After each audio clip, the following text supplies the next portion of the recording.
What is up, everybody? It's Dr. Vibe here, host and producer of the award-winning Dr. Vibe show. As always, I'd like to say you're favored, a magnet for miracles, and a solution for someone's problem. And do know that this is the home of Epic Conversations, and I'm the host of Epic Conversations. And also know that the Dr. Vibe show won the 2018 Innovation Award handed out by the Canadian Ethnic Media Association. And we just love what we do, and we just love doing Epic Conversations. And we're so blessed and highly favored to have a friend back with us, Venchele St. Dick. And you know what? You have to follow her because she has so much stuff going on. Like before we came on live, she just told me all this stuff that's going on, and I said to her, "I knew you when," and I'm saying, "Okay, can I get an autograph?" So we have her here. We're happy to have her back. And how are you this evening? I am doing amazing. Thank you for having me back. And wonderful. We actually have our other guest who has just chimed in with us. He made time out of his positive, productive schedule. Reginald Howard, host of the Black Mental Health Podcast. How are you today? I'm wonderful, wonderful. Thank you for having me back again. Thank you for being here. We did not know if you were going to be here, but we're glad to have you. Hey, listen, thank you. I wanted to apologize. I'm never like that. I really do appreciate you for being understanding and sorry for being a time waster last time. I hate wasting people's time. Hey, no problem with that at all. And we're just happy that you made it and everything's good and that you're safe, etc., etc., etc. Exactly. That is the most important thing. So, Venchele, like we always do on the Dr. Vibe show, we always like to do ladies first. So could you give a little background about yourself? Yes, absolutely. So I grew up in Haiti, but I was born in the U.S. And based on my experiential, I guess, my experience living there and being exposed to, many of the health adversities that people would face, it sort of led me to pursue a career in public health. Right now, I am pursuing a master's degree in health policy analysis and evaluation, and my focus of interest will be in mental health, just because, again, based on personal experience, and then also really wanting to narrow the gap in terms of access to care, especially in vulnerable populations in the United States and beyond. And so I also am the founder of MESFAMI Care Inc., which aims to do that, which aims to provide health resources, to people who, may have lost a loved one, people who need help in terms of navigating the healthcare system, like I did when I lost my mother. And so again, this is an ongoing, it's my passion in terms of defining how I'm going to work within the mental health space is still evolving. So in a nutshell, this is what I am passionate about, and this is what I do. Excellent. And Reg, can you give a little background about yourself? It's all right. For me, my mental health journey, and I'm gonna put it in a nutshell. It started way before I was born. I was labeled a demon child by my grandmother because of my father's past histories with mental health. It's been in my bloodline for like even years before I was born. So, it started way before I was even thought of. And it wouldn't rear its ugly head until I became an adult. I became a man, and I started having a bad of becoming a father, and it led to depression, anxiety, and all that stuff because my dad was in and out of my life. So that responsibility took a toll on me where it made me want to commit suicide because it's like, all right, I don't want to be a deadbeat, but I also don't want to be like I don't know how to handle the responsibilities of being a man because I never got the tools that required. And once I started doing my own research and doing our own knowledge-based search, I realized that a lot of the people that, especially young men that come from the communities of poverty and stuff like that, that don't have those tools, that's how they do become deadbeats because they never get the tools necessary. So I set out on a journey through my book, through my podcast, through any platform that I create to try to, offer a bridge between the therapy, the therapist, the psychologist, psychiatrist, and be that bridge of, it's okay to go seek help. It's okay to go get things unpacked that you had packed inside of you. Because I realized that just because everybody is not going to go to therapy doesn't mean they can't get the treatments that they require. So I try to bring people on that have different histories on my podcast to show, oh no, this is what treatment looks like, or just to give that exposure. So my main goal is to be a vessel, and a voice for change and lead the world better than I found it. Excellent. So before we go any further, let's do some shout outs here already on Facebook Live. We have Ms. Natalie Crew. Thank you so much for stopping by. On the Get Vocal platform, we have Gabe, we have Big Bad Brad, and we have Taylor. And we had a few moments ago Eva from Iceland, which is very cool also. So we also have you, Foresight, on the Periscope platform. Venchele, why are you interested in this subject when it comes to Black men's health? What is the interest for you when it comes to Black men and mental health?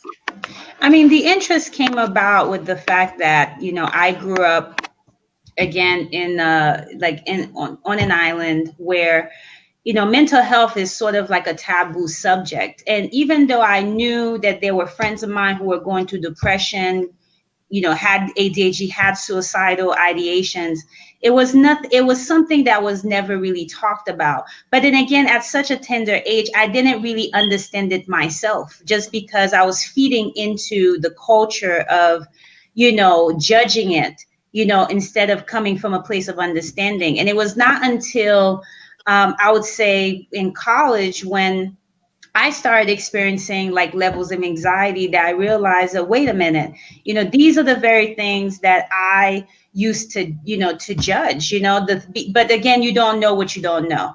So but that kickstarted my journey in terms of doing some research, in what mental health really was, and like, how I defined it, and the fact that it doesn't have a specific face.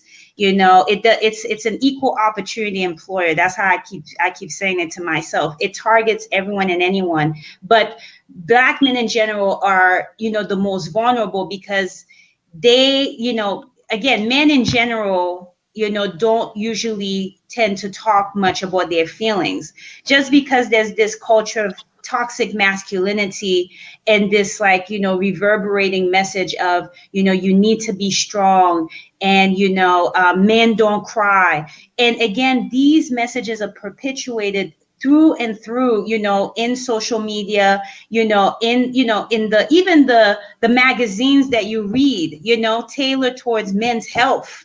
It's very rare to even find one section that talks about mental health. It's always about, culture, well-being, how to maximize certain parts of your body, but nothing about how to maximize, your mental health, how to take better care of yourself. And so I became interested because I realized that, it's important for us to become, or women especially, to become part of the movement, in terms of taking care of our brothers, and raising awareness of these things. Because some of us have sons, in my case, I don't have children, but I have a sibling, that I can talk to about that. I have friends of friends I can, kickstart that conversation with, whenever there are red flags that are, I guess that are detected. So. Okay, fantastic. So, Reg, let's get really deep into this conversation. What are give me a list or one or two causes that when it comes to Black men and mental health, what are some of the causes of mental health challenges, specifically when we're looking at Black men? One of them I just named was that fatherhood piece. I used to always wonder, how do men become deadbeats? And it really plagued me, because I'm like, I talk to these men, and it's almost they don't not want to be fathers. It's the stress of not having a job. It's the depression of their child's mother beating them down and not wanting to be. when you're not in a relationship with that said woman, and depending on the woman you are getting out of a relationship with, they'll hold the child against you, and then it turns you sour, and you know you're not a bad person, but the situation makes you look bad. And I have a lot of associates who have that problem where it's like, I want to be a dad, but she's dictating the way I get to be a dad, and the stress in the system. I know one thing one of my friends told me is like, when a man can't take care of his child, he go to jail. When a woman can't, she get government assistance. And that's not in the sense of That's real. bashing women in a sense, because there are phenomenal mothers out there that do a great job, but there are also mothers who got the help to become great mothers. And I feel like men, on the other hand, feel the same thing of we need that same help, that same treatment. Even still, when I was going through the things that I was going through, it was no one that say, "Hey, Reg, you go to this place, you go to this place, you go to that place." But for my child's mother, who I'm still with, they told her these different resources that were available to her, and she could go get this help, this help. Even Father's Day, we see how it's treated, and that's supposed to be the day to uplift a lot of fathers that are present. Mm-hmm. It's no place where men feel vulnerable, and that's the second thing that I would say that is the biggest issue, is there is no safe for a man to bear out his true emotions without being judged. And in the sense of where it may come off as offensive to a woman or even another man, they don't even want to express those certain emotions because of the backlash that they may get. So a lot of the conversations, even when I started my podcast and bringing men on, they don't even want to have in public in fear of someone having a critique or a judgment of them, but they'll have it with me all day and tomorrow, and we can be vulnerable because they know I'm not going to judge. So a lot of that time is that fear of being judged and not being able to really put your feelings out there without being vulnerable and getting critique for it. Just before you start, Venchele, already this is having a great epic conversation Right. impact, because Liam is saying good stuff. Reggie says, "Man, Reggie, this is good stuff. I can't say I relate, but I hear what you're saying." And then on the YouTube platform, Divine Right, saying, "Hello, everyone. Thankful this conversation is happening. We people of color shy away from mental health, mental disorders, and self-care. It's a subject not really spoken about with men in general. I'm raising my son to know it's okay to cry, to speak to a counselor when needed, and to talk it out and to voice his problems." So, Venchele, I know you wanting to say something, so sorry for the interruption. I just wanted to. No, that's fine. I mean, it really struck me when Reggie was talking about, like the fact that there are no safe spaces to be vulnerable. And I remember in our first conversation, Dr. Vibe, I kept bringing back to, to pre-slavery times too, in the sense that I don't think Black men were ever given a space, to truly, grow into their potential. And so sometimes I ask myself, the way that we relate to mental health, is that, is it the colonialism mentality that's playing into our psyche? Oh, I want to respond to that. Don't let because you're Let her so finish. right Let her about finish. that. Because the reason Go why ahead. Go because ahead. the reason why I'm saying this is because during slavery, the Black man was made to feel inferior vis-a-vis the white man.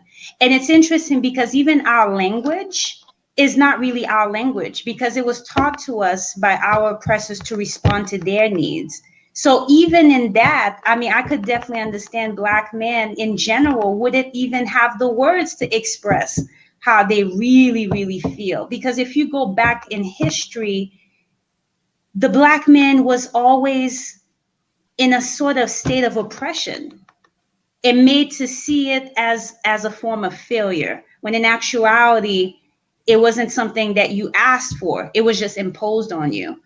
And so sometimes I just wonder if these things, these issues are still playing out in our psyche. and in terms of how we relate to mental health in relation to our distrust of the healthcare system. I definitely can speak on the fact that I distrusted the health system for a long period of time because I kept saying to myself, are they really going to take care of me? Are they going to see me for me, or are they going to see me as a symptom? And that also again goes back to this whole safe space statement that you made, Reggie. Yeah. Reggie wanted to add on to something. I Man, she touched on a powerful topic because, and people don't even realize that, and that's why I said I'm here to be a vessel because not only I don't have the what do you call it, the study backgrounds, the degree behind it, but I can communicate, and the fact that men got to watch their wives be raped, they got their childs taken from them. They got all of them things. They got demasculated was the word, and emasculated, they couldn't do yes. nothing. They couldn't do anything about it. And on top of that, they watched another man do all of that stuff, and they couldn't do it. And can you imagine the amount of aggression and everything building up, and they couldn't do nothing Mm-hmm. about it. But nobody, they couldn't even, like you said, they didn't even have the words to express some of the things that they have been going through. And it's honestly, and to keep it real, it's been going through generations of Absolutely. like you're not even the man in your house if the government is taking care of it. Absolutely. Like, Absolutely. like you're not even the man of your house, so you're demasculated, and so when you don't even feel like you can have a voice because you don't, your basic instincts have been taken away from you. Women have not been programmed, but their biological thing is to nurture, to take care. Men is supposed to protect and provide. If both of those things are stripped away from you, how are you gonna feel like you're a man? Like you can never feel like that. So that's the only thing I wanted to add on. I'm And you're sorry. still going to, and this is still happening because you can look at the statistics and see who's at the top and who's at the bottom. In terms of employment gaps, who's more affected than Mm-hmm. who. So it's still playing out, but in very subtle ways, from a societal Mm-hmm. perspective, a systems perspective. So yeah. Mm-hmm. Venchele, something you said that was really interesting, that men of color, black men, have always been, always second class or regarded behind white men. And some people will say some things haven't changed that much. I would absolutely agree because the thing is the mentality was and even for black men, I mean all black men, whether you are from the States or not, you were taught that you were black first and then you were human second. And this is what was inculcated in the minds of black men, during slavery times, you know, because they were denied rights. And piggybacking with what Reggie said, they were demasculated. And so in a way, this is still playing out in our, contemporary times because, who are the people not benefiting from, these mental health services? As a matter of fact, if we're going to really look at, what's happening with the Affordable Care Act, the Affordable Care Act, which was, enacted under President Obama's administration, provides behavioral health services under Medicaid, which is one of the many ways that it's like a type of insurance for people who are 65 years old and older, pregnant children. And, when you have states who are these programs, I mean, that's how you know who's going to be affected the most. And most of the time, it's vulnerable populations. Most of the time, it's black men who probably relied on these health services. But now that it's not there, it's like you go back to the chasm that you were in before. You're in this like limbo state. Yeah. I want to pivot on to another cause here, and I've done a little research on this. So, Reggie, in regards to what about the unrealistic expectations expected of black men in today's society? Do you think that is also a cause of the mental health challenges that a number of black men face? Yeah, it's the word you use is so correct, unrealistic. So you kind of have to put on, and I relate it to like horse blinders, where you can't even acknowledge what's going on around you because you'll lose focus. Like, I'm a black man, I can't do, like, these things are real. These obstacles that are in your way are real. And if you get hemmed up on the obstacles around you and the things of you on top of, like you said, you learned that you black first. So now you already got these barriers on you and before you even start running any type of race. Then on top of that, you got the regular human barriers that are out there. So you almost got to have these unrealistic blinders and act like they don't exist just so you can keep on to a mission or being to living a healthy life. There are very instances where I can be the angry black dad after all of the things that I feel like are happening to me, or I can be the abusive husband because of the things that society are putting around me. But and I understand, I don't agree with these mentalities, but I understand it's like, oh, he's not mad at his wife, he's not mad at his children, he's mad at the world and the way they're treating them or treating him. So he's taking it out on the only place where he feels like he has some type of control. Everywhere else is like, I don't have no control. I don't got no control at work. I don't got no control out in the community. I don't got no control. But in this house, I got some type of control. So I'm going to enforce that control. And you almost become bitter to the people that love you in a sense because you feel like the world has treated you wrong. So it's just like the expectations that are out there. It's almost that you can't even put your mind to even try to focus on them, because if not, you'll feel depleted and you'll feel defeated every time. Okay. Venchele, what would you like to add to anything on that? I mean, I would just say, Reggie, said it spot on. And I think that's where, women need to have more, I shouldn't say women need to have more compassion, but I think like there's an opportunity for education. There's an opportunity for partnership between men and women to really understand, the experiences of the other person, in this, in society. And I think these conversations need to be had to sort of close that gap of knowledge, gap of information, because again, each gender is going to have a different experience. The black men and black women will have a different experience in America, or anywhere in the world, really. But it's really trying to find, the spaces, like a space of consensus. You know what I mean? Where do we find each other? How do we support each other?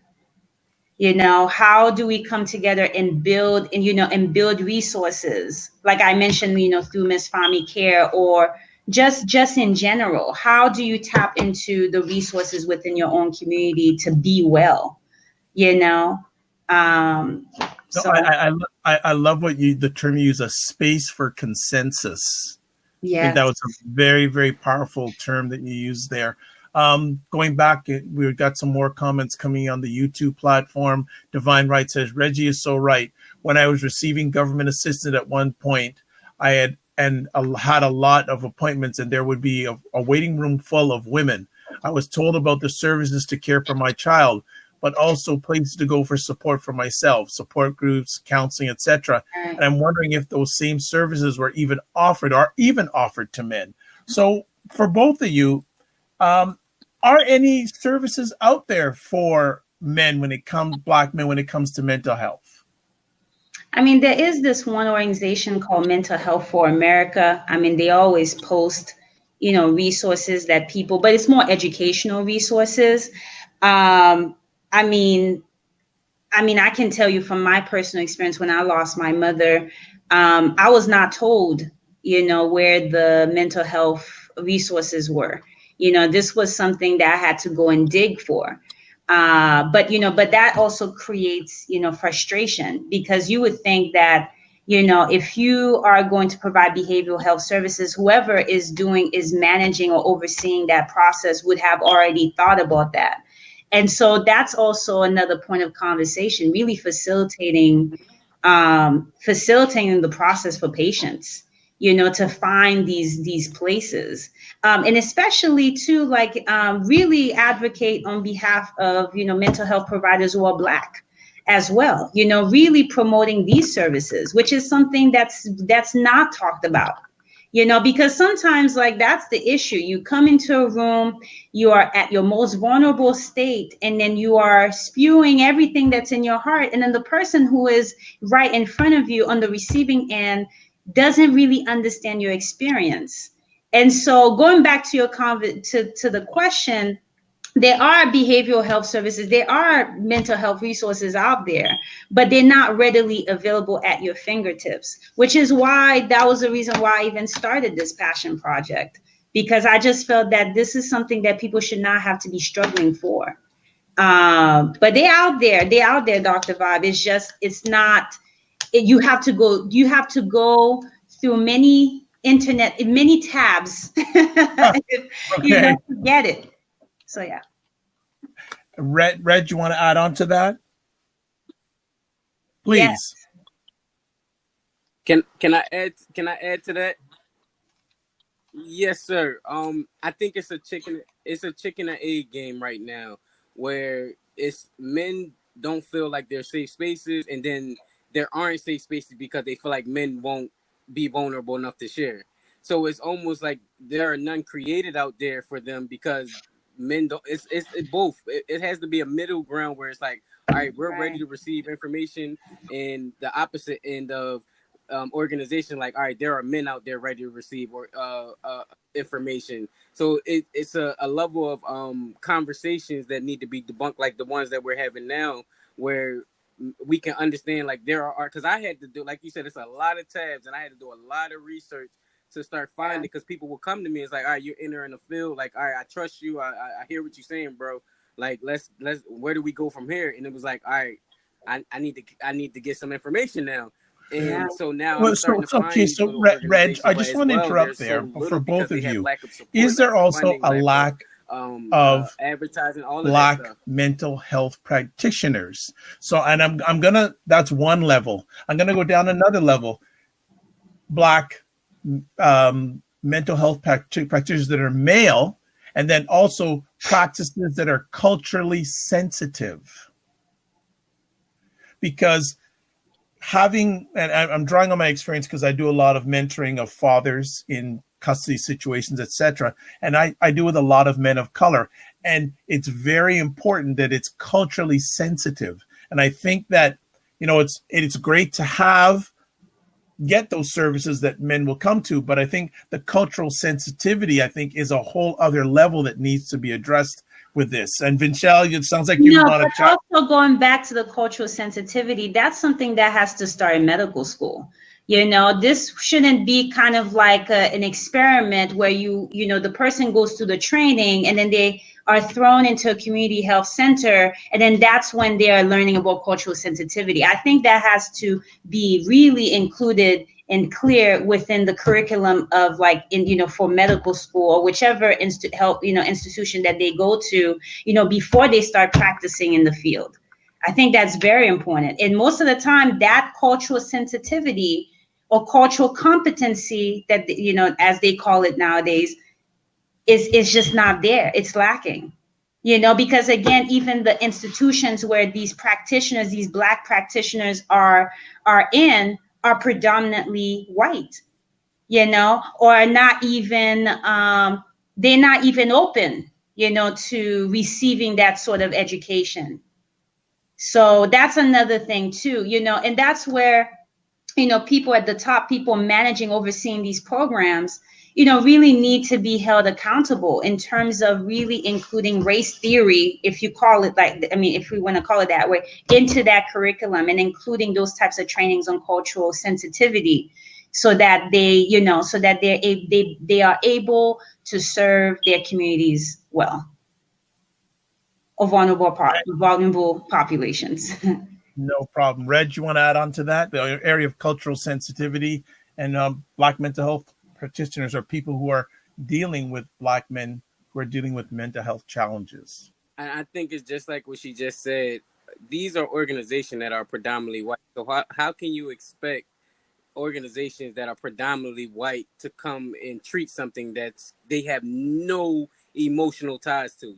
They are looking at everything from a scientific, medical book background, which is fine. You need those information, but there are underlying stuff Right. surrounding these different theories and stuff with, like, race and stuff that happens in the community every day that you don't even have no idea what's going on. So you Exactly. can't even give you don't even know the problem enough to give the solution. You just know that there is a problem, but you don't know every single thing No, that's and to surrounding complement that what you said problem too, to another give a proper factor solution. that also could lead to Now go ahead. I was letting you a go. shortage of, Black practitioners is the simple fact that once they graduate from medical school, they sort of pick and choose like where they want to go and work in. And so again and again, just like, you're picking a job, you're looking at whether or not you're going to have a high salary. You're going to look at the neighborhood it's in. You're going to start thinking about, the type of insurance that you want, that you're willing to accept. And all of these represent real barriers to access to care. Now, it's not even, we're removing the patient, like the patients from this, and just looking at providers. Like, providers can actually choose who they want to see and who they want to serve to, who they want to provide care to.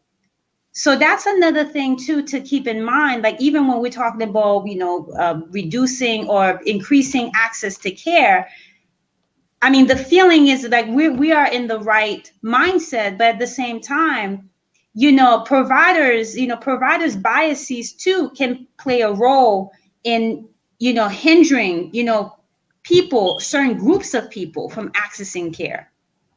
And that could also include Black men as well. Excellent. Excellent. We're having another epic conversation here on the Dr. Vibe Show. We're talking about Black men and mental health causes and effects with Venchele St. Dick and Reginald A. Howard. Thanks everyone who's watching this live, or we're going to be watching on the replay. Epic conversation as always. Just as we're at the halfway point of our conversation, I just wanted to drop this factoid down. This is a study done in 2016. According to the National Alliance on Mental Illness, African Americans are 20% more likely to have serious mental health problems than the general population. And there's a quote here from their study saying the pattern is more troubling for Black men because the factors that cause or exacerbate mental illness are often found in high numbers among males in the community than they are in the general population. So 20% higher, and then even a higher rate with African American males than the general population. So that tells you how much of a challenging situation this is. I'm going to bring out the R word. And I think we've maybe mentioned a little bit, but I think we need to delve a little bit deeper. How much of an impact has racism had on Black men and mental illness? Who wants to jump in first? You can go ahead, Reggie. Take it away. It's always ladies first. Okay. We touched on it, and it's a hard battle to fight because I feel like as much as we've made strides further, there are still underlying barriers that exist as far as racism, even just unintentional racism. And I just learned about that, where they don't mean to be racist in a context of even a friend that I had where it she almost was like you guys don't have money that is passed down to you.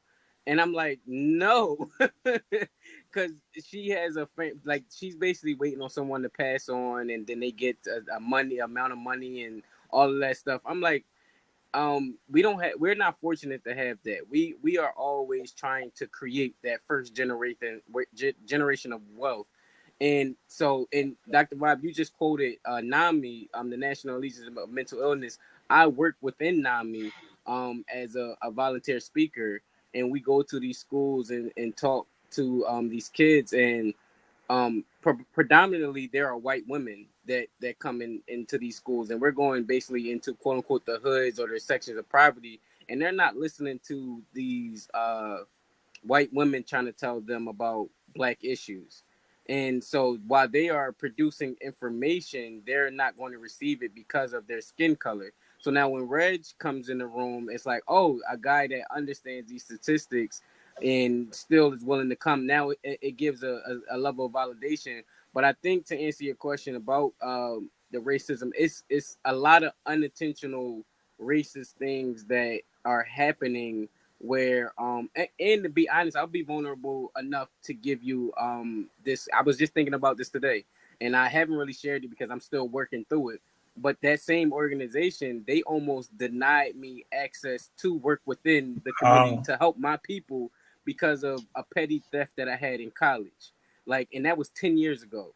So I work with again, white women who have been through mental struggles where they've been in jail, they've been in drug situations, stuff like that. So they have a record as well. I have a college uh, prank, basically stealing something, and they almost denied me access into helping the community because of something small. And I'm like, that's what I mean by unintentional racism. Like, y'all don't even know how something small like that is impacting you in these certain rooms. And it was like, for me, I'm like, wow, so y'all were really about to stop me from influencing certain narratives because of something small. How oh, can my people ever grow? We don't have the, I always say I joined NAMI because I have a voice, but I don't have a microphone. Y'all have a microphone to get into certain communities. So I use that to say that there are unintentional things that happen, wow, and Wow. I don't even think sometimes they are wow. conscious I That's that have they a don't real. even voice, know but that they're not the going on. platform. Like, this is wow. That's good. That's good. Anything you want to add, Venchele, to what he's just shared about, and or just in general, the years of racism and the toll that it's taken on numbers of Black men, especially when it comes to mental health. Right. And then also we would have to look into the fact that, community health services, like providing providing, mental health, um, healthcare, didn't start until the mid 1960s, because even before that, like during the 1840s, people were really focused on asylum care, where people would go to these institutions, for people who are challenged. And it was not really until the mid 1960s that people really started focusing on community-based care. Actually, the woman who even started this, her name was Dorothy Dix. Like, she was the one who started this whole movement, and then you had organizations like Mental Health America. I think Clifford Bells, who started really thinking about reforming. Mental health institutions and what have you. So when we're talking about racism and talking about the toll that it took on Black people, I mean, look at like when they started thinking about a solution to the problem. Like, by that time, it had already caused so much irreversible damage. You know, that's why, like, I think that we were talking about the last time, even with the Tuskegee study, the Tuskegee syphilis study, and the toll that it had on Black men when they were being used as guinea pigs, for an experimental project. And then literally they were relieved. I mean, they were, the situation did not end until like much, much later on, even when they knew that what they were doing was wrong, but it did not end until well into the 1900s. So of course, racism does have, irreparable effects on the mental health of Black men, including but not excluding, in the current climate that we live in, where there's racial profiling. I mean, there's even racial profiling when you're jaywalking down the street, and people don't talk about that. Like, you don't need to even be doing anything. You could be just, having your phone with you, and that's a cause. That's like a threat, to a person who sees you. And so, yes, like, it has a profound impact. And then also the fact that nowadays you have to talk to your children, as young as 10, about what to do and what not to do. I'll never forget the interview that Gabrielle Union had with Oprah, with Wade, when she was talking about the fact that I think one of Wade's son went to like a friend's house, and she literally, before he went there, told him something along the lines of like, wherever they go, if they go to another room, go with them, because if something goes missing, they will automatically think that it's you. like times have changed. And during my time when I was growing up, we never had these conversations. But now I'm finding myself doing the same thing with Clevens, with my brother, and talking to him about again, the importance of self-care, and and to talk things through, when something just doesn't feel right or something is really bothering him, because all of these different factors that I mentioned do play into really forcing Black men in a hole, in a corner, um, and again making them feel extremely frustrated and isolated. I just want to, and it's great you just laid down those comments, because I want to start with Reg. What are some of the effects that you've seen, or some of the effects that some Black men have told you about or shared in regards when they're going through mental health struggles? What are some of the things that you've heard they've gone through, or you've seen them go through, or even some of the stuff that you went through? That's a long list. I'll keep it short. But for example, even with the prison from the what is it, the school to prison pipeline, where men don't even feel like they have a fair shot in society. Like it's almost set up mentally for you to self destruct. And I like exactly what she just said about just putting you in a corner for how can you not go crazy, and how can you not just get thrown out there. I'll give you guys another story that I share. One of my closest friends is locked up right now, and he got locked up for an accident. He hit somebody that came out in the middle of the street.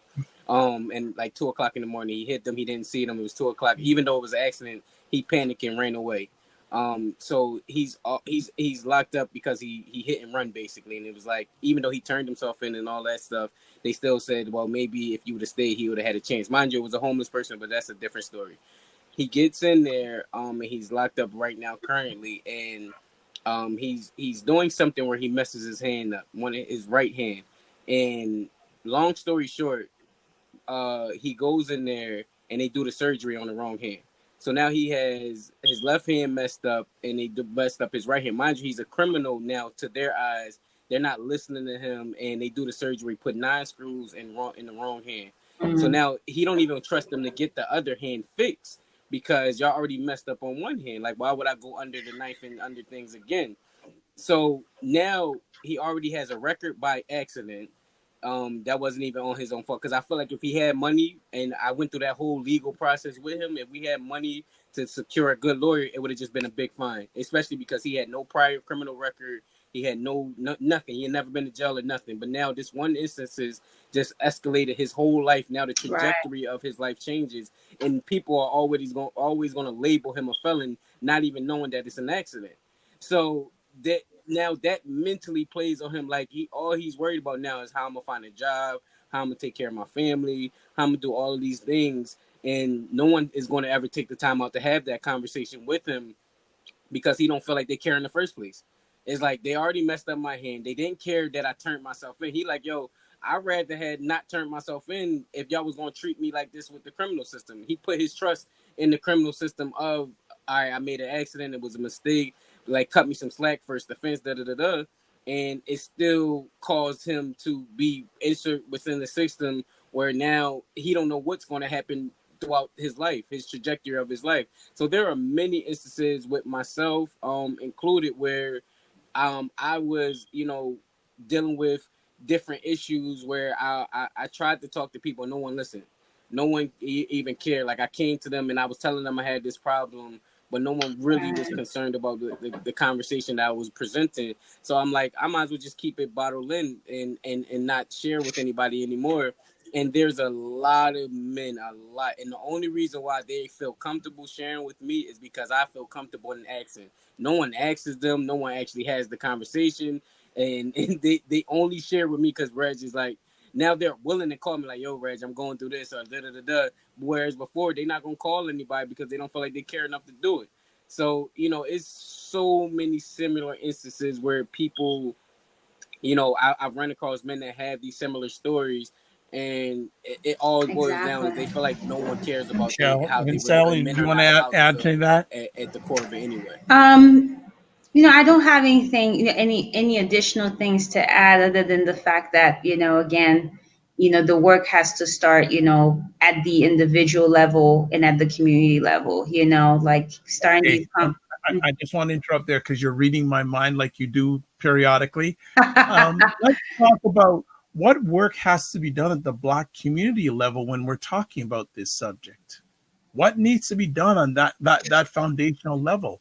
What are things that need to be done in both of your eyes when it comes to the Black community and Black men and mental health? continue to to demand that we be rehumanized in the eyes of the system, just like Reggie was talking about his friend, them messing up his hand and then him not trusting the system to like even give him a fair shot. It's the fact that all of this is happening because of the fact that we're dehumanized in our society. We're not seen as people. What I mean? We're just seen as another number on a paper, another statistic, to put on a graph. And so we really need to demand to be rehumanized in the system. We really need to demand, that people, when people say that they're going to deliver quality health care, what does that really look like?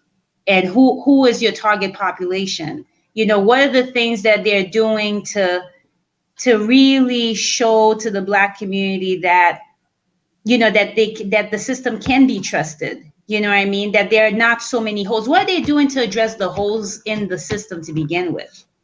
That's very important, because the thing is that when you see these advertisements, these brochures, they selling you the dream, but I don't want anyone continuing to sell me the dream. What I mean? Don't just talk the talk, walk the walk. So don't sell me the dream, but show me in reality, show me through action, show me through the way you design, the way you think about designing these programs tailored towards my people, like how that's going to help us. Okay, so, and I appreciate what you shared, but I want you to really address the Black community itself. Obviously, that you're talking about the providers, etc. What needs to happen at ground level? Go ahead, Go ahead, Reggie. Brett.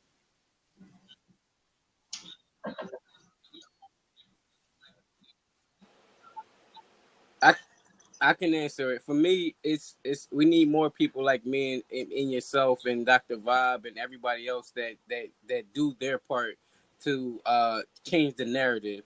So it's a lot in their own way, actually, because for me, going to school and getting my doctorate in physical, not physical, psychology, and becoming a psychiatrist, a therapist, a counselor, that wasn't the route that I wanted to go. But there are many people that I need to go that route to help support the narrative that needs to be changed. So I'm going to do it my way. Dr. Vibe is going to do it their way. Like, everybody's going to have their own personal mission to do. I just think there needs, it's three of us on this line that are doing it our way. I think it needs to be triple, quadruple. It needs to be, escalated for everyone doing their own part in their own way. So that way there will be enough people influencing a change in the narrative. Just off of having this conversation, I know that there are starts to happen. And as far as actionable items, as far as myself, I want to create documentaries on different, again, being that community voice of, all right, have y'all ever looked at it from this angle, from this Right. perspective, or this part? Like, So just I'm just going starting to to catch do up here things on to some change comments. the Divine the, Right the, the has a mindset, to lot shift the to focus, share, so to have these I'm gonna conversations get her here. She amplified. she goes, Venchele, I'm sorry about your mother. I can totally But relate. When my mom passed away, services were offered to us as a family, but the sad part is that only myself and my aunt took advantage. The rest of my family, not so much. When family therapy was even offered, the first people to say no to it were men. It's a constant battle. Some see it as a Absolutely. sign of weakness to get help and talk. So, and then she continues on here. So, how do we reach parents and guardians who are raising Black boys, young men that are in denial that something is not right when their child needs help? So, what ways can we reach out to parents and guardians when they see like young Black boys, young Black men who are showing signs of mental health challenges? I mean, one of the ways that, I know that has been done that has proved helpful when I was living in Boston is like this community outreach within the schools, having, physicians or health clinicians come into a school and doing sort of like a fair or a workshop talking about these issues. I think also to go back to your question about one of the many ways that things could be done at the community level. I mean, I'm going to step on a branch here, but I really think like there needs to be better policy, policy that involves providing mental health resources, because these institutions are operating on regulations and procedures and processes. They're being governed by someone who's, at the top, who's writing these policies. So there needs to be better policy that informs how to deliver care, to specifically to Black men and in the Black community. Okay, and before Reggie, you add on there, Divine Right added on here, and she goes, and when I say reach them, I mean, how do we reach out to them so they listen and hear that something is not right? She went through a bullying incident this year at school, and the mother doesn't think anything is wrong with her son, and he's just going off on kids. Even the counselor is not reaching her. She is not listening. That's a tough. I'm sorry, Reggie, did you have something to say? Listen, send them to me. Yeah, because I think it's a level, even in the wording in there, and that's not even me critiquing her. As a man, I know if you come and say I have a problem, I'm like, who are you to tell me I got a problem? And so as a young Black man with that testosterone and that aggression, you already going to be on defense. And I've learned to meet them where they're at. So it's almost like having them conversations with them and infiltrating them in a level of, you got to not step down, but step to the level that they're at. To have those type of conversations, you got to put the medicine in the candy. You can't just give them straight medicine. They're not going to take it. So it's almost like building that rapport, that relationship, and just doing all of that first. And once you build that camaraderie with them, then they will be more receptive to the information. My first book that I wrote was a lot of Black brothers' first book. They don't read. They don't care about reading. But because they say, I trust Reg, I like what he talk about, now I'm going to feel like I'm going to read. So it's almost putting that face on it of, who can I trust you first? Because a lot as men, I don't trust a lot. The one man that I was supposed to trust wasn't there. So can I trust you? And now, are you willing to sit unjudgmentally with me to try to understand why I'm being a bully, why I'm being aggressive, why I'm doing these things and doing? And it doesn't make it wrong because you don't understand. I mean, right. It doesn't make it right because you don't understand why I'm doing. Because being a bully is 100% wrong. But maybe you can try to understand why I'm being a bully and not look at don't look at the leaves, look at the root. So I sympathize with her when she say that, because it's a lot of people just pointing, like it's almost a form of bullying when everybody's trying to corner you and say you're a bully, and it's like, whoa, absolutely. Like now you want to lash out and do certain things because of that. So I understand that, because she's right with when they say Black men don't want to help, but they gotta feel like they're, again, going back to that. Yeah, but also like that goes back to the whole cultural sensitivity. That person gotta be willing to relate, relate to the person, to relate to the to the parent, who has a child who's going through it. So that is a very tough one. It's a very tough one, but I appreciate you sharing with us. Divine Right is always good. She always shares from her heart. So I appreciate it. No worries about that. But it's a tough question, just because, like Reggie said, it's not just about, to me, it's not just about sitting down and being on their level, but it's like, again, we got to look at it, again, like the ripple effect, so that, those things are kind of become second nature. It becomes part of the norm, but those conversations are rarely, they rarely happen. So that's why, like, it's important for us to make it into a norm, Okay. Well, our time is running down fast and furious, and this went really fast. It was really furious, but it was fantastic. It was a good furious. Yes. Before we let both of you go, would like to have some final words when it comes to this topic, and any calls to action that you would have for our listeners, whether they're listening or watching live or on the replay. So, Venchele, what would you have as some parting thoughts? I would want people to remember that, mental health doesn't have a specific face attached to it. Mental health can affect anyone. It can affect a family member. It can affect anyone that you love. And that it's okay, to ask people whether or not they need support. They need support during tough times. And again, during those interactions, it may be a situation where the person declines the offer, but always be the person that you would want someone to be for you if you were going through, mental health, like if you were going through, some tough times. That's what I would say. My call to action is, be present and stay alert.